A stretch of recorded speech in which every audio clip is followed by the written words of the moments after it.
बिथांमोना खाबुखौ मोनो आरो बे थांखि आरो नोजोरजोंनो दुलाराय बर' फरायसा आफादा गोबां मावथांखि लानानै जिहेतु हाबा मावबाय थादों। थिग बेबायदिनो जोंहा बड'फा गोजोथायारि सोलायनाय मावथांखिनि गेजेरजों जोङो गेलेनाय बिथिङाव 13 बोसोर बैसो सिंनि जे लाइमोन बिथांमोनखौ गेलेनाय बिथिङाव खाबु होनो थाखाय बेबायदि लोगोसे टुर्नामेन्ट कमिटि बा बानजाय आफादनि मावफुं मावथिगिरि बिथां दङ आरो बिथांनिनो जि टुर्नामेन्ट कमिटिनि मावफुं बिथांमोन लोगोसे भगतपारा दख'रा दुलाराय बर' फरायसा आफादनिनो गोख्रों बारग' बिबानगिरि बिथांमोन दङ, हाजिरा मोननाय फोरोंगिरि बिथांमोनबो दङ, लोगोसे আমার মাঝে উপস্থিত আছে আমার ভগতপারা উচ্চতৰ মাধ্যমিক বিদ্যালয়ৰ অবসৰী শিক্ষক সামান্য প্ৰফুল্ল প্ৰিন্সিপালো আছিলে बेखौ लानाय जायो आरो बेबायदि एखे रोखोमनिनो जोंहा जिल्लायाव बा मिरु दुलाराय बर' फरायसा आफादाबो 13 बोसोर सिंनि जे जोंहा बड'फा एफसि बड'फा फुट क्लाब आरो फुटबल क्लाबा 2022 मायथाइनि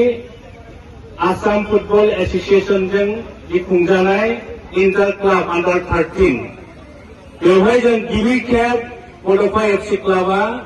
जों बाहागो लानानै अल आसामाव जोङो 39 पॉइंट लानानै अल आसामाव जों नैथि पॉइंट मोननो हादों आरो बेनि थाखायनो देग्लाय इन्डियानि आई लीगआव जोंनि बड'फा एफसिआ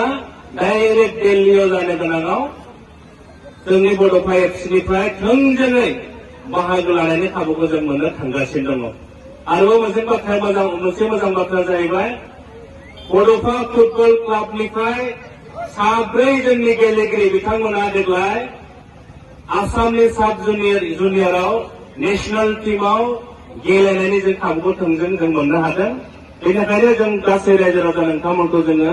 बे समाव आङो दुलाराय बर' फरायसा आफादनि सासे मावथि हिसाबै आरो भगतपारा दख'रा दुलाराय बर' फरायसा आफादनि जानानै बयबो रायजो राजा नोंथांमोनखौ मदद बावदों। फैगोन समफोराव जोङो गेलेनायनि गेजेरजोंनो भगतपारा हालामाव रायजो जानाय जि गुबुन गुबुन जोंनि हारिफोर दङ बे हारिफोरनि गेजेराव निश्चय जोंनि गेजेराव गोरोबलायनाय खौसेथि आरो दावगाथाया फैगोन बेखौ जोङो दख'रा आफादाव अरायबो जोङो फोथायनाय दङ। मोनसे फुटबल क्लाब जों बानायदोंमोन बेनो जाहैबाय बड'फा एफसि बड'फा फुट क्लाब आरो बे फुटबल क्लाबा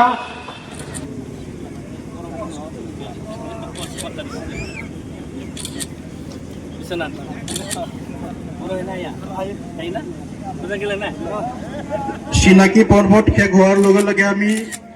ৰাষ্ট্ৰীয় সংগীত পৰিৱেশন কৰিম। গতিকে উপস্থিত সকলো ফুটবল প্ৰেমী ৰাইজক ৰাষ্ট্ৰীয় সংগীত সন্মান জনাই এখন দেশ থিয় দিবৰ কাৰণে অনুৰোধ জনাইছো।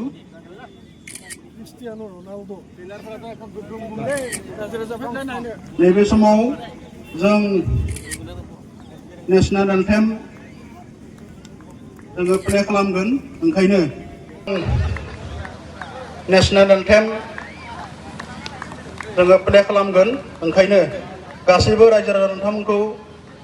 दसे सिगां थाखाय गरि खावलायबाय। এইখিনিতে কিক কৰি উদ্বোধন কৰি দিবৰ কাৰণে আমি অনুৰোধ জনাইছো।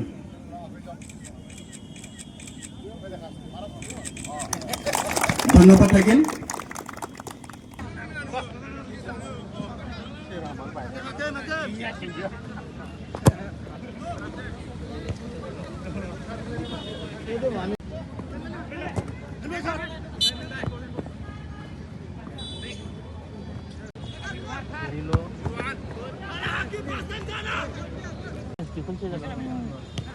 राउंड में बोला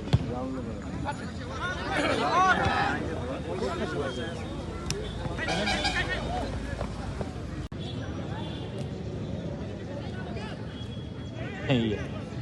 sudah sepok-pok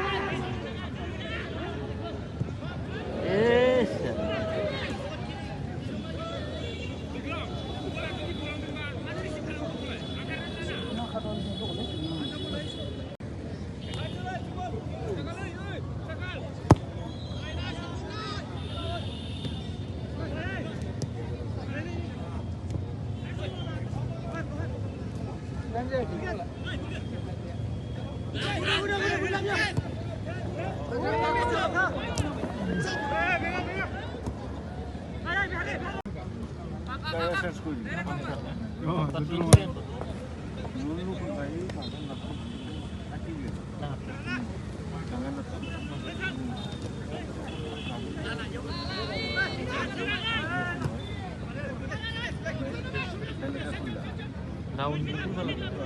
mulai nanti mulai saja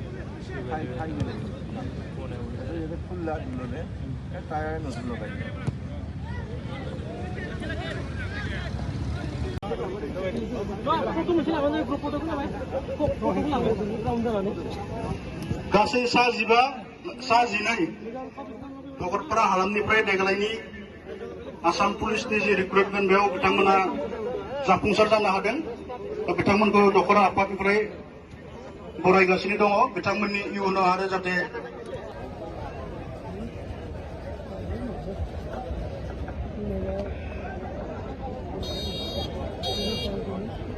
बैखिनियाव गोबां मानसि दङ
जबरदस्ती खेला शेरपुर और पुनिया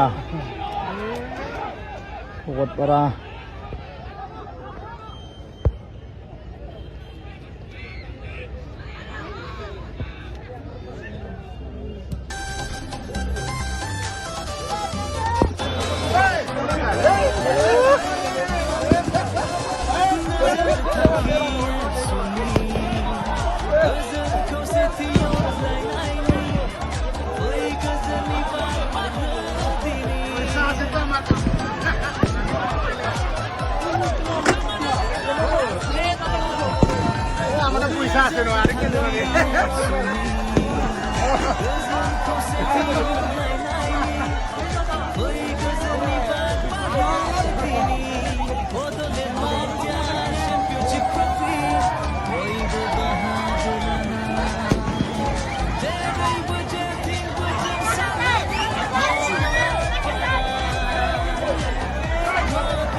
Hả?